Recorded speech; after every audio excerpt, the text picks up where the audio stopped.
Bismillahirrahmanirrahim. Assalamualaikum warahmatullahi wabarakatuh.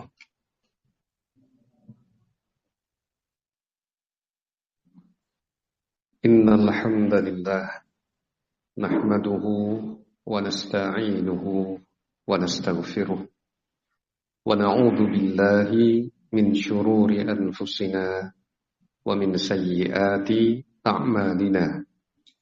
Man yahdihillahu fala mudilla lahu wa man yudlil fala hadiya lahu.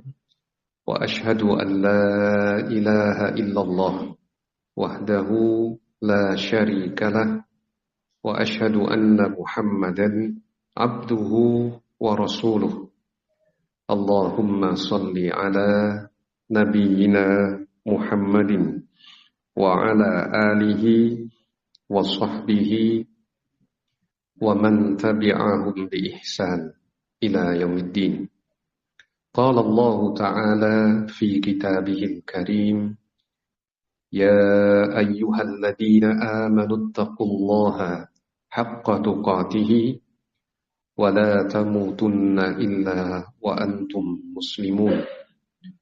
يا أيها الناس اتقوا ربكم الذي خلقكم من نفس واحدة وخلق منها زوجها وبث منهما رجالا كثيرا ونساء واتقوا الله الذي تساءلون به والأرحام إن الله كان عليكم رقيبا. يا أيها الذين آمنوا اتقوا الله وقولوا قولا سديدا يصلح لكم أعمالكم ويغفر لكم ذنوبكم ومن يطع الله ورسوله فقد فاز فوزا عظيما. أما بعد فإن أصدق الحديث كتاب الله وخير الهدي هدي محمد صلى الله عليه وعلى آله وسلم وشر الأمور محدثاتها فإن كل محدثة بدعة وكل بدعة ضلالة وكل ضلالة في النار. إخواني وأخواتي في الله rahimani wa rahimakumullah. Pada malam ini insyaallah kita akan melanjutkan kajian Ushulus Sunnah karya Al-Imam Ahmad bin Hanbal rahimahullahu ta'ala. Dan ini adalah kajian yang ke-11. Kita akan mengkaji dua pembahasan utama insyaallah. Yang pertama, keyakinan Ahlus Sunnah bahwa Al-Quran adalah kalam Allah, bukan makhluk. Dan yang kedua, kita akan membahas juga biidznillah keimanan terhadap timbangan pada hari kiamat. Kita akan baca ucapan Al-Imam Ahmad dalam Ushulus Sunnah berdasarkan riwayat Al-Lalikai dalam syarah Usul I'tiqad Ahlussunnah. Kemudian kita akan sebutkan dalil. Apa dalil yang menunjukkan bahwa Quran bukan makhluk? Dan apa dalil yang menunjukkan bahwa Quran itu kalam Allah? Demikian juga ketika membahas keimanan terhadap timbangan pada hari kiamat, kita akan sebutkan insyaallah dalil-dalil dalam hadis-hadis yang sahih bahwa nanti pada hari kiamat yang ditimbang pada seorang hamba ada yang berupa amalnya, ada yang berupa orangnya, dan ada juga yang berupa catatan-catatan amalnya. Ini nanti insyaallah yang akan kita kaji pada malam ini. Semoga Allah Ta'ala memberikan taufik dan pertolongan kepada kita. Kita mulai dari pembahasan Al-Quran adalah kalam Allah, bukan makhluk. Kata Al-Imam Ahmad bin Hanbal rahimahullah, yang ucapan ini dalam sebagian naskah Ushulus Sunnah mungkin sedikit berbeda Yang saya kutip ini adalah berdasarkan riwayat Al-Lalikai dalam Syarah Usul I'tiqad Ahli Sunnah. Al-Imam Ahmad rahimahullah menyatakan, wal Qur'anu kalamullahi laisa bimakhluqin. Quran itu adalah kalam Allah. Kalam itu artinya ucapan Allah. Laisa bimakhluq, bukan makhluk. Karena kalam Allah itu adalah sifat Allah. Dan sifat Allah bukan makhluk. Wala tad'uf an taqula laisa bimakhluq. Janganlah engkau lemah untuk mengucapkan bahwa Al-Quran bukanlah makhluk. Jangan lemah. Nah, perhatikan, kalau di masa kita gampang kita mengucapkan Quran itu bukan makhluk. Seakan-akan tidak lemah sama sekali kita. Tapi di masa beliau, ucapan yang menyatakan Quran bukan makhluk bisa berakhir di penjara, bisa berakhir di hukuman cambuk, bisa berakhir di hukuman pemotongan hak-hak dia yang sebelumnya dibantu oleh negara, dibantu oleh raja, diberi dana, dicabut bantuannya, atau bahkan berakhir menjadi orang yang dihukum mati. Kalau di masa Al-Imam Ahmad bin Hanbal, wala tad'uf an taqula laisa bimakhluk. Jangan engkau lemah untuk menyatakan bahwa Quran itu bukan makhluk. Fa inna kalam Allah azza wa jalla laisa bibainin minhu. Karena kalam Allah, ucapan Allah azza wa jalla tidaklah terpisah dari Allah. Itu bagian dari sifat Allah. Wa laisa minhu syai'un makhluk. Tidaklah ada sesuatu darinya, dari Allah, yang merupakan makhluk. Tidak ada. Karena sifat itu bagian dari zat.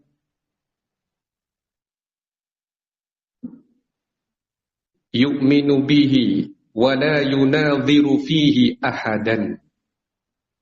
Maka hendaknya seorang mengimaninya. Jangan berdebat dengan siapapun tentang hal itu. Jadi imani bahwa Quran itu kalam Allah, bukan makhluk, tidak perlu diperdebatkan. Karena ketika diperdebatkan, dalam kondisi engkau tidak memiliki perangkat keilmuan yang mencukupi, maka justru engkau yang sebelumnya yakin menjadi ragu. Bahkan engkau bisa berbalik keyakinan yang sebelumnya sesuai dengan ahlu sunnah, kemudian menjadi pembela keyakinan bid'ah. Ketika engkau berdebat tanpa hujjah atau tanpa memiliki perangkat keilmuan yang memadai. Nah, jadi ini ucapan Al-Imam Ahmad bin Hanbal rahimahullah. Karena lafaz ini agak sedikit berbeda dengan sebagian naskah, maka saya akan ulang ucapan Al-Imam Ahmad ini untuk memudahkan para tullab. Wal Qur'anu kalamullahi laisa bimakhluk. Quran itu adalah kalam Allah, bukan makhluk. Wala tad'uf an taqula laisa bimakhluk. Jangan lemah untuk mengatakan bahwa Quran itu bukan makhluk. Jangan cuma engkau mengatakan Quran kalam Allah. Quran kalam Allah. Tapi ketika ditanya lebih lanjut, makhluk atau bukan? Kemudian engkau enggak berani mengatakan bahwa Quran itu bukan makhluk. Wala tad'uf an taqula laisa bimakhluk. Jangan lemah untuk mengatakan bahwa Quran bukan makhluk. Fa inna kalam Allah azza wa jalla laisa bibainin minhu, karena kalam Allah Azza wa Jalla tidak terpisah darinya. Kalam Allah bagian dari Allah, bagian dari sifat Allah, tidak terpisah dari Allah. Walaysa minhu syai'un makhluk, tidaklah ada sesuatu darinya, dari Allah yang merupakan makhluk. Yu'minu bihi, maka hendaknya seorang mengimaninya. Wala yunadhiru fihi ahadan, jangan berdebat dengan siapapun tentang hal itu. Al-Imam Ahmad bin Hanbal rahimahullah termasuk ulama yang cukup keras dan tegas dalam melarang perdebatan. Nanti beliau akan ulang lagi ketika menyebutkan usul iman yang lain, jangan berdebat dalam masalah itu. Nah, dan beliau ketika berdebat itu dalam kondisi dipaksa. Dalam kondisi beliau dihadapkan dengan pimpinan-pimpinan ahlul bid'ah, di hadapan penguasa, dan dipaksa untuk berdebat. Maka terpaksa beliau berdebat, sampaikan hujjah. Dalam kondisi beliau termasuk ulama yang cukup keras dan tegas dalam melarang perdebatan. Dan kita sudah bahas pada kajian-kajian sebelumnya bahwa masalah perdebatan itu ada rinciannya. Ada perdebatan yang diperbolehkan, ada yang dilarang. Telah kita bahas dalam kajian-kajian sebelumnya. Kemudian kita akan bahas apa dalil bahwa Al-Quran bukan makhluk. Dalilnya terdapat dalam 2 ayat Al-Quran, yang kalau kita gabung, kesimpulannya adalah Quran itu bukan makhluk. Jadi dalilnya itu gabungan dari 2 ayat. Ayat yang pertama surah Asy-Syura ayat 52. Ayat yang kedua surah Al-A'raf ayat 54. Surah Asy-Syura ayat 52 dan surah Al-A'raf ayat 54. Kalau digabung, kesimpulannya adalah bahwa Quran itu perintah Allah, bukan makhluk. Sedangkan Allah memisahkan antara perintah dengan penciptaan, dengan makhluk. Di dalam surah Asy-Syura ayat 52, Allah Subhanahu wa taala menyatakan, "Wa kadzalika auhayna ilaika ruham min amrina." Demikianlah kami wahyukan kepadamu ruh dari perintah kami. Ruh ini kalau dilihat penjelasan ulama ahli tafsir, ruh itu Al-Quran. Quran disebut ruh karena menghidupkan hati yang mati menjadi hidup dengan Quran. Disebutkan di ayat ini, ayat 52 dari surah Asy-Syura, wa kadzalika auhayna ilaika ruham min amrina. Demikianlah kami wahyukan kepadamu ruh, yaitu Al-Quran, bagian dari amrina, perintah kami. Jadi Quran itu bagian dari perintah Allah. Allah memerintahkan, Allah melarang, itu ada dalam Quran sebagai kalam Allah. Sedangkan di surah Al-A'raf ayat 54, Allah membedakan penciptaan dengan perintah. Penciptaan itu hasilnya ada makhluk di situ. Sedangkan perintah itu bukan bagian dari penciptaan. Allah Ta'ala menyatakan, ala lahul khalqu wal amru. Ingatlah, milik Allah lah penciptaan dan perintah. Penciptaan menghasilkan makhluk, perintah menghasilkan syariat, dan bagian dari perintah itu adalah kalam Allah, Quran. Syekh Hafidz bin Ahmad Hakami rahimahullah menyatakan, فأخبر تعالى أن الخلق غير الأمر وأن القرآن من أمره لا من خلقه. Allah Ta'ala memberitahukan bahwa makhluk bukanlah perintah. Ya. Dan sesungguhnya Al-Quran adalah bagian dari perintahnya, bukan makhluknya. Ala lahul khalqu wal amru. Allah itu punya kekuasaan penciptaan dan perintah. Quran bagian yang mana? Bagian perintah. Karena disebut auhayna ilaika ruham min amrina. Bagian dari amr, bukan khalq. Maka Quran bukan makhluk.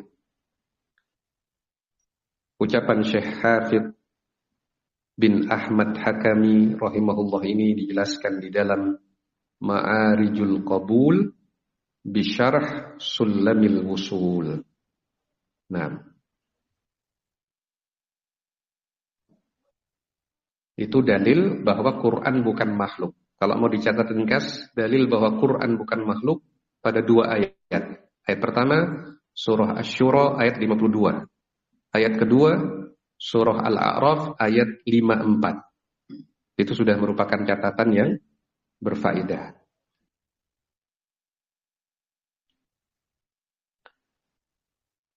Berikutnya kita akan sebutkan dalil bahwa Quran adalah kalam Allah.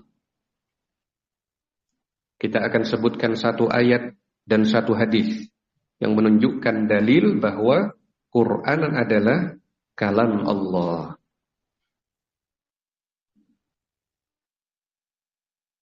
Dalil Al-Quran, dalil dalam ayat Al-Quran yang menunjukkan bahwa Quran itu adalah kalam Allah. Itu dalam surah At-Taubah ayat 6.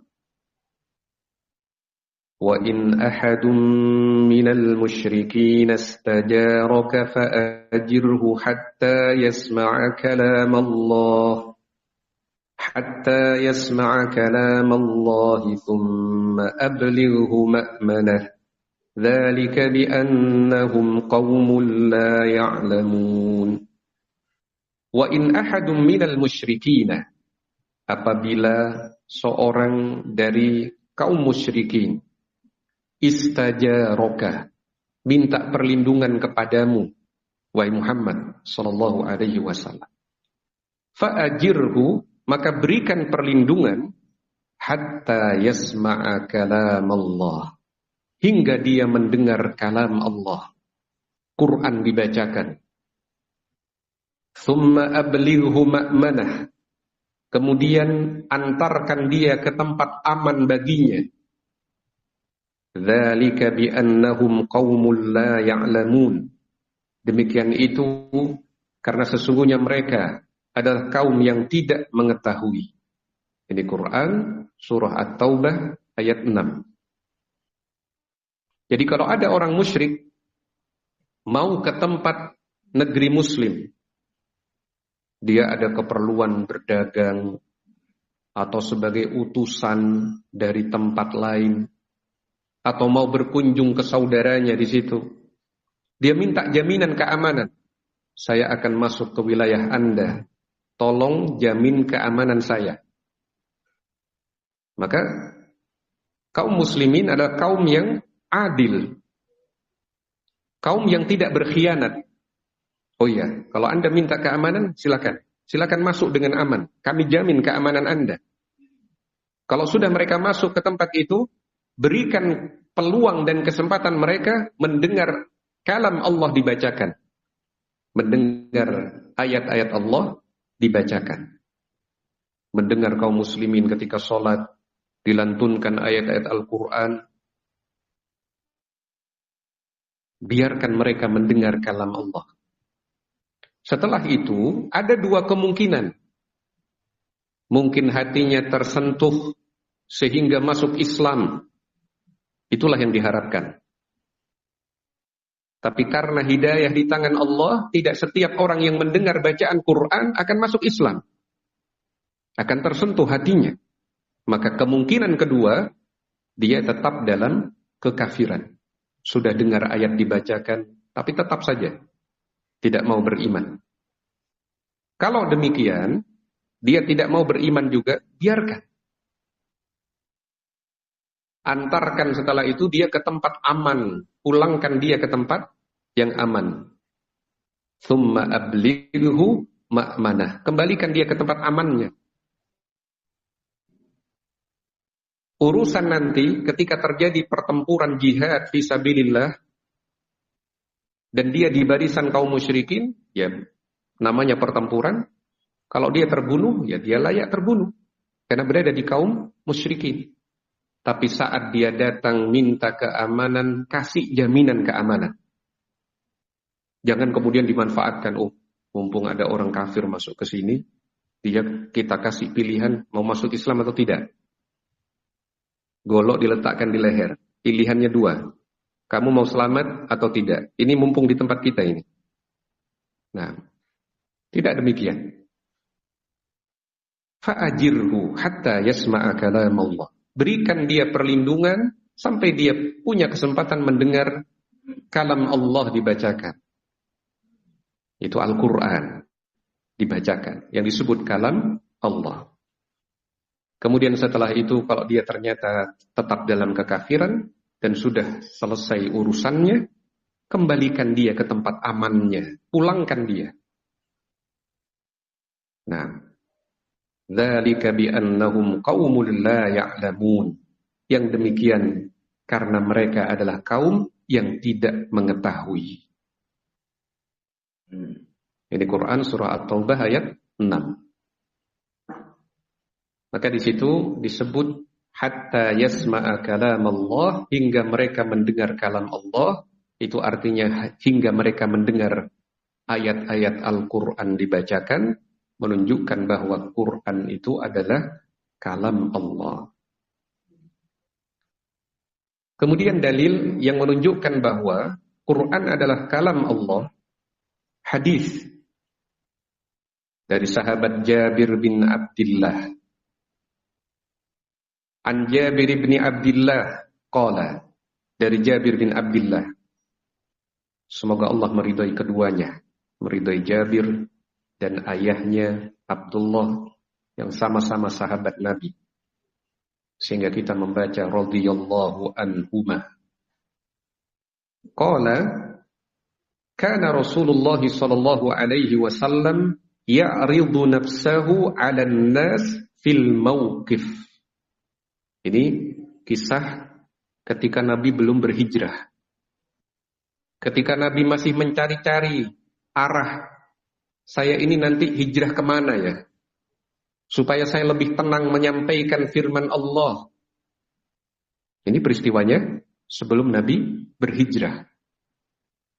An Jabir bin Abdullah qala, dari Jabir putra Abdullah, ia berkata, kana Rasulullah sallallahu alaihi wasallam ya'ridu nafsahu 'alan nas fil mauqif.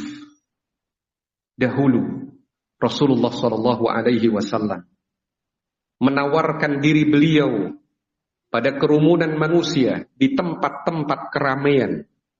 Jadi Makkah itu dulu sebelum ditaklukkan memang sudah menjadi sasaran orang-orang datang dari berbagai wilayah. Mereka berhaji dengan cara-cara jahiliyah, ya, datang dari berbagai tempat. Maka Nabi ketika mereka datang itu nawarkan diri beliau. Faqala, kata Nabi sallallahu alaihi wasallam, ala rajulun yahmiluni ila qaumi. Maukah ada seorang laki-laki yang membawa aku kepada kaumnya untuk melindungi aku di sana? Fa inna Quraisyan qad mana'uni an uballigha kalama Rabbi. Telah menghalangi aku untuk menyampaikan kalam Tuhanku. Apakah ada seorang yang nanti pulang mau membawa aku, menerima dakwahku. Kalau di sini orang-orang Quraisy menghalangi aku untuk menyampaikan kalam Tuhanku, menyampaikan Quran. Mereka mengintimidasi, memprovokasi dalam keburukan ketika aku sampaikan kalam Tuhanku.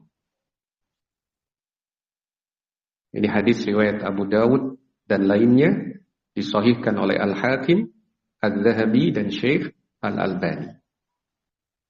Nah, jadi Quran itu adalah kalam Allah. Dari sabda Nabi, fa inna Quraisyan qad mana'uni an uballigha kalama Rabbi. Sesungguhnya Quraisy telah menghalangi aku untuk menyampaikan ucapan Tuhanku. Nah, jadi itu proses, bagian dari proses kehidupan Nabi sebelum orang-orang Ansor di Madinah berbaiat dengan Baiatul Aqobah. Kami bersedia menampung Anda. Berpindahlah Anda ke tempat kami, ya Rasulullah. Kami akan bela Anda. Kami akan berjuang bersama Anda. Kami akan halangi orang-orang yang akan berbuat buruk kepada Anda. Itu sebelum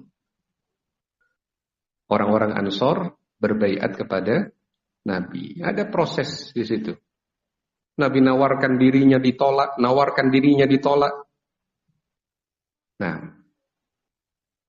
jadi proses perpindahan ke Madinah itu bukan langsung, tapi ada tahapan-tahapan perjuangan dan kesulitan yang dialami Rasulullah Shallallahu Alaihi Wasallam. Nah, selesai pembahasan yang pertama berkaitan dengan Al-Quran adalah kalam Allah, bukan makhluk. Kita sudah sebutkan ucapan Al-Imam Ahmad. Kemudian dalil bahwa Quran itu bukan makhluk, kita sebutkan 2 ayat. Dan juga dalil bahwa Quran adalah kalam Allah, kita sebutkan 1 ayat dan 1 hadis. Ayatnya yang menunjukkan Quran adalah kalam Allah, Quran surah At-Taubah ayat 6. Sedangkan dalil yang menunjukkan bahwa Quran adalah kalam Allah, hadis Jabir riwayat Abu Dawud. Nah,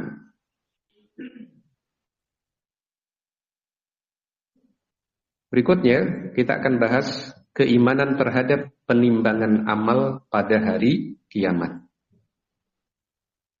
Kata Al-Imam Ahmad bin Hanbal rahimahullah dalam kitab Ushulus Sunnah, berdasarkan riwayat Al-Lalikai dalam syarah usul i'tiqad ahli sunnah, wal imanu bil mizani yaumal qiyamah, beriman terhadap timbangan pada hari kiamat. Yuzanul abdu wa la yazinu janaha ba'udah.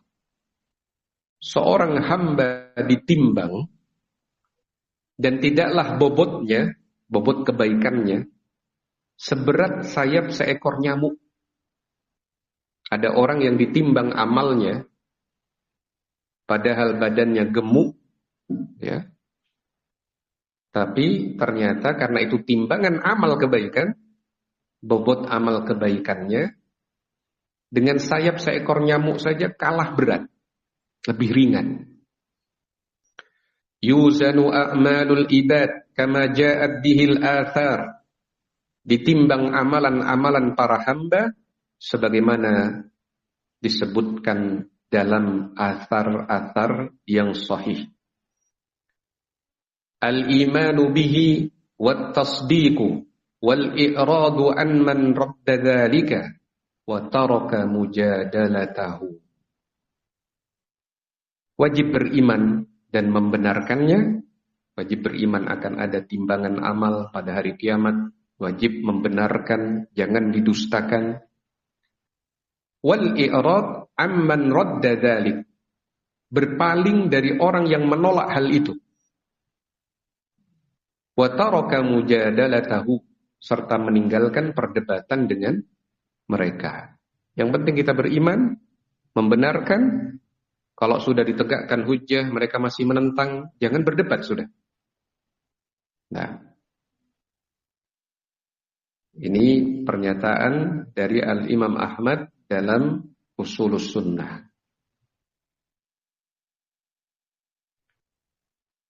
Kita baca hadisnya. Hadis yang disebutkan oleh Al-Imam Ahmad, bahwa ada seorang hamba yang ketika ditimbang pada hari kiamat, ternyata timbangan amal kebaikannya dengan sayap seekor nyamuk saja kalah berat.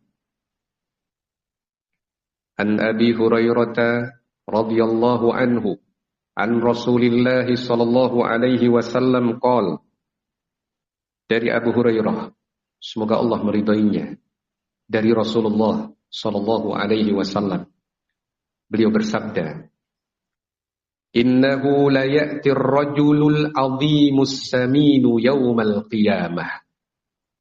Innahu, sesungguhnya, rajulul 'azimus samin, akan datang seorang laki-laki besar, gemuk pada hari kiamat.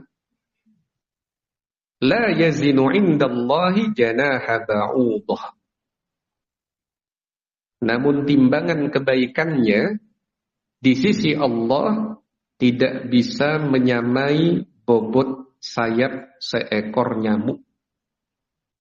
Satu sayap, bukan dua-duanya. Satu sayap aja kalah. Nah, padahal sayap seekor nyamuk kalau ditimbang berapa miligram kira-kira? Ringan sekali. Ada orang pada hari kiamat badannya besar, gemuk. Ternyata bobot timbangan kebaikannya dengan sayap seekor nyamuk kalah berat. Ini orang-orang kafir. Nah, Iqra'u, bacalah, kata Nabi SAW, fala nuqimu lahum yawmal qiyamati wazna. Kami tidak menegakkan timbangan bagi mereka pada hari kiamat. Untuk orang kafir. Karena dibuktikan dengan ditimbang orang itu gak ada bobot kebaikannya sama sekali. Karena orang kafir itu kalau berbuat kebaikan, kebaikannya hanya untuk dunia. Di akhirat gak ada timbangan kebaikan sama sekali. Itu orang kafir. Karena Allah tidak mendolimi hambanya. Kalau ada yang berbuat baik, pasti dibalas kebaikan. Tapi kalau orang kafir berbuat kebaikan, kebaikannya dibalas hanya di dunia saja. Tidak ada sisa sama sekali di akhirat. Fala nuqimu lahum yawmal qiyamati wazna. Kami tidak menegakkan timbangan bagi mereka pada hari kiamat. Ini dalam Quran, surah Al-Kahfi, ayat 105.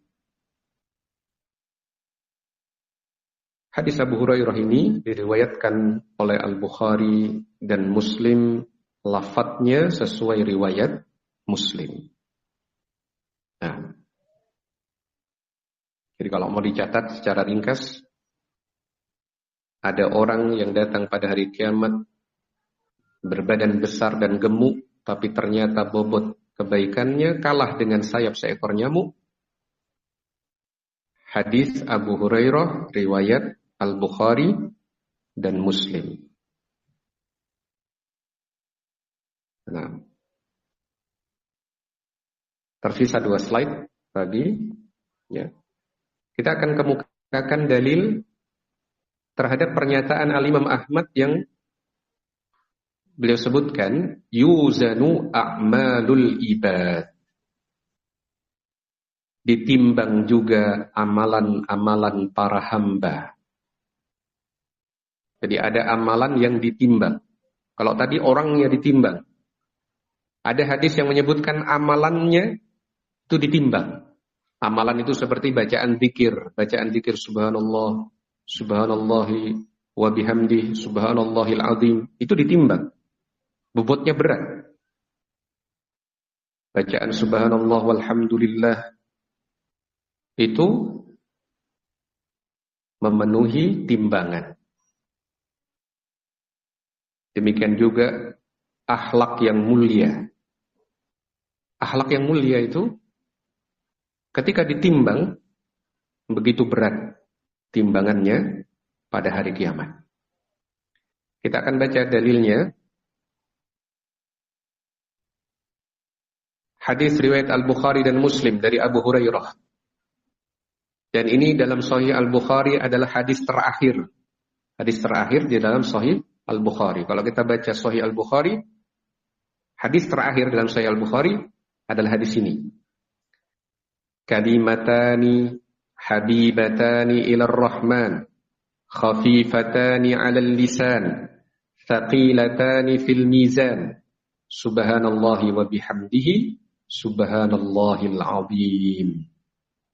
Kalimatani, ada dua kalimat. Habibatani ilar rahman, yang dicintai oleh Allah yang Maha Penyayang. Khafifatani 'alal lisan, ringan diucapkan. Thaqilatani fil mizan, tapi berat di timbangan amal. Subhanallahi wa bihamdihi, subhanallahil azim. Dua kalimat yang dicintai oleh Allah Ar-Rahman. Ringan diucapkan lisan, mudah. Berat di timbangan. Ucapan kalimat yang pertama adalah subhanallahi wa bihamdihi. Kalimat yang kedua, subhanallahil azim. Subhanallahi wa bihamdihi artinya Maha suci Allah dan saya memujinya. Subhanallahil azim, Maha suci Allah yang Maha agung. Ya, ini merupakan dalil bahwa yang ditimbang amalnya. Kalau ucapan subhanallah wa bihamdihi, subhanallahil azim itu bagian dari amal, ucapan lisan. Nah, hadis riwayat Al-Bukhari dan Muslim dari Abu Hurairah. Demikian juga hadis dari sahabat Abu Malik Al-Ash'ari, riwayat Muslim. Nabi SAW bersabda, walhamdulillahi tamla'ul mizan, wa subhanallahi walhamdulillahi tamla'ani, atau tamla'u ma bainas samawati wal ard. Ucapan alhamdulillah itu bisa memenuhi timbangan amal. Maka jangan remehkan zikir meskipun pendek, ya. Bahwa ucapan alhamdulillah itu kata Nabi memenuhi timbangan amal. Wa subhanallahi walhamdulillah tamla'ani au tamla'u ma bainas samawati wal ard. Dan ucapan subhanallah walhamdulillah, kalau seandainya diwujudkan sebagai bentuk sesuatu yang berwujud, ya, itu bisa memenuhi antara langit dan bumi, penuh langit dan bumi dengan bobot ucapan subhanallah walhamdulillah. Jika diwujudkan seperti makhluk yang terlihat, bisa ditimbang, besar dan sangat besar, memenuhi langit dan bumi. Sekedar ucapan subhanallah walhamdulillah. Bagaimana kalau ditambah dengan 4 kalimat yang dicintai Allah, subhanallah walhamdulillah wa la ilaha illallah Allahu akbar. Subhanallah walhamdulillah wa la ilaha illallah Allahu akbar. Subhanallah walhamdulillah wa la ilaha illallah Allahu akbar. Tentu lebih berat lagi di timbangan amal. Nah,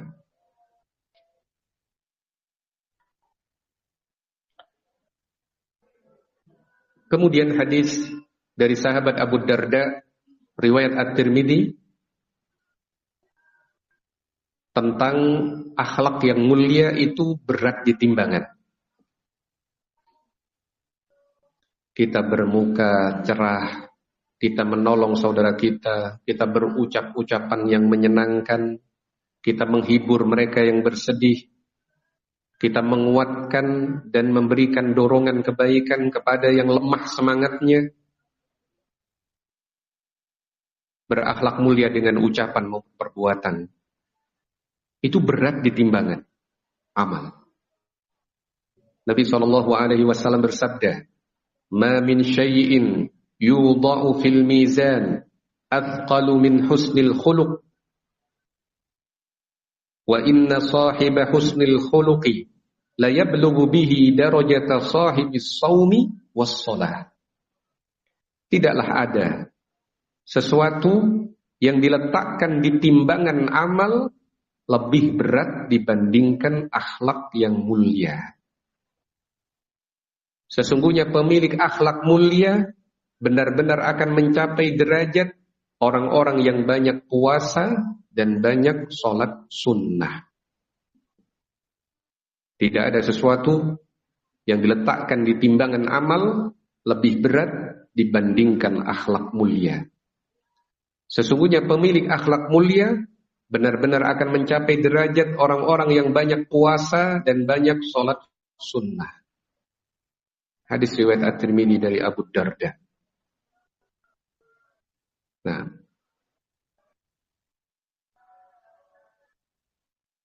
menunjukkan bahwa amal itu ditimbang. Akhlak mulia itu bagian dari amal dan berat di timbangan. Hadis riwayat At-Tirmidzi dari Abu Darda. Nah, tersisa satu slide lagi, satu hadis yang menjelaskan bahwa ada kalanya yang ditimbang itu adalah catatan amal atau kartu amal. Nah, insyaallah kita akan baca setelah dikumandangkan adzan. Tafadhal muadzin falyuadzin.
Nah, kita lanjutkan bagian yang terakhir. Kadang yang ditimbang dalam timbangan pada hari kiamat itu adalah timbangan catatan amal seseorang. Hal ini berdasarkan hadis yang disebut dengan hadis bitaqah, hadis kartu catatan amal. Ada seorang yang hanya punya satu kartu ucapan la ilaha illallah, ucapan asyhadu an la ilaha illallah wa asyhadu anna muhammadan abduhu wa rasuluh. Dia ucapkan dengan ikhlas, dia penuhi syarat-syaratnya, dia tidak gugurkan, kalimat itu sepanjang hidupnya. Dengan catatan 99 dosa. Ya, catatan 99 kitab besar yang berisi kesalahan-kesalahan dia. Ternyata tauhid dia itu bobotnya jauh lebih berat dibandingkan keburukan-keburukan itu, dan menunjukkan bahwa tauhid itu bisa mengampuni, bisa menjadi sebab terampuninya dosa.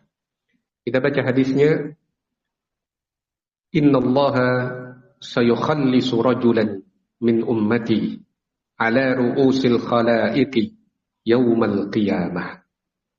Innallaha, sesungguhnya Allah, sayukhallisu rajulan, akan menyendirikan satu orang laki-laki, min ummati, dari umatku, yaumal qiyamah, pada hari kiamat. Fayanshuru alaihi tis'atan wa tis'ina sijillah, maka dihamparkan padanya 99 kitab yang besar. Bukan 99 lembar, tapi 99 kitab. Di dalamnya berisi lembaran-lembaran. Kullu sijillin mithlu maddal basar. Setiap kitab besar itu begitu besarnya sampai sejauh mata memandang. Sejauh mata memandang masih terlihat kitab itu, saking besarnya. Thumma yaqul, kemudian Allah berfirman kepada orang itu, atunkiru min hadza syai'an, apakah engkau mengingkari kitab-kitab besar catatan keburukanmu ini? Kamu ingkari? Adzalamaka katabatil hafidun, apakah malaikat pencatat amal mendolimi engkau sampai ada yang tidak engkau lakukan masuk di catatan ini? Apakah mereka zalim? Fayaqulu la ya Rabbi, maka orang itu menyatakan tidak, wahai Tuhanku. Fayaqulu afalaka udhrun, Allah kemudian berfirman, apa engkau memiliki udzur? Siapa tahu engkau melakukan ini karena enggak sengaja, karena lupa, karena tidak tahu. Tapi dicatat, padahal seharusnya tidak masuk catatan karena engkau punya udzur. Apakah engkau punya udzur? Fayaqulu la ya Rabbi, orang itu menyatakan tidak, wahai Tuhanku.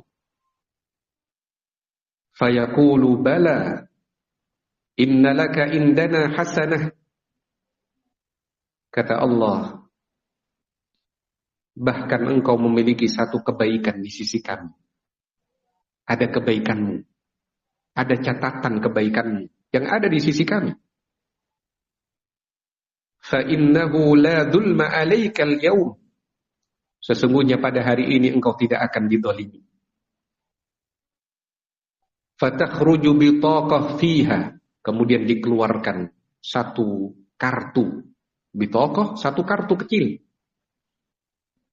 Fiha, di dalamnya terdapat tulisan asyhadu an la ilaha illallah wa asyhadu anna Muhammadan abduhu wa rasuluh. Aku bersaksi bahwa tidak ada sembahan yang benar kecuali Allah, dan aku bersaksi bahwa Muhammad adalah hamba dan utusan Allah. Bahwa Nabi Muhammad sallallahu alaihi wasallam adalah hamba dan utusan Allah. Fayaqulu uhdur waznak, kemudian Allah berfirman, hadirilah penimbangan amalmu, saksikan. Fayaqulu ya Rabbi ma hadhil bitaqah ma hadhihi sijillat, orang itu sudah pesimis awalnya. Ya Allah, apa makna satu kartu ini dibandingkan 99 kitab-kitab besar? Bagaimana dia bisa menandingi itu? Faqala, maka Allah menyatakan, innaka la tudlam, sesungguhnya engkau tidak akan dizalimi. Qala fatudha'u sijillat fi kiffah wal bitaqah fi kiffah, maka diletakkan 99 kitab-kitab besar keburukan-keburukan dia, catatan kesalahan-kesalahan dia di satu sisi timbangan, dan satu kartu di sisi timbangan yang lain. Satu kartu yang berisi asyhadu an la ilaha illallah wa asyhadu anna Muhammadan abduhu wa rasul. Fatashat as-sijillat. Ternyata kitab-kitab besar itu menjadi ringan. Wa thaqulat al-bitaqah. Dan satu kartu kecil itu begitu berat bobotnya. Nah, ini hadis riwayat At-Tirmidzi, Ibnu Majah, dan Ahmad dari sahabat Abdullah bin Amr bin Al-As, disahihkan oleh Ibnu Hibban dan Syekh Al-Albani. Menunjukkan bahwa ada orang-orang tertentu yang ditimbang itu adalah catatan amalnya. Dan memberikan faedah kepada kita untuk jangan menggugurkan syahadat kita. Syahadat kita adalah hal yang harus kita perjuangkan, kita pertahankan sepanjang hayat kita. Jangan sampai gugur, karena itu modal utama kita dalam menghadapi penimbangan amal. Meskipun bukan berarti hadis ini disalahpahami, kemudian merasa, sudahlah saya banyak berbuat dosa, nggak apa-apa, yang penting tauhidnya kita jaga. Bukan demikian. Karena urusan diampuni atau tidak itu hak mutlak Allah subhanahu wa ta'ala. Yang kita perjuangkan adalah tauhid kita, syahadat kita, jangan sampai gugur sepanjang hidup kita. Ini yang bisa kita kaji pada kesempatan kita di malam hari ini. Subhanakallahumma wa bihamdika asyhadu an la ilaha illa anta astaghfiruka wa atubu ilaik. Wa sallallahu wa sallama ala nabiyyina Muhammadin wa ala alihi wa sahbihi ajmain. Wassalamu alaikum warahmatullahi wabarakatuh.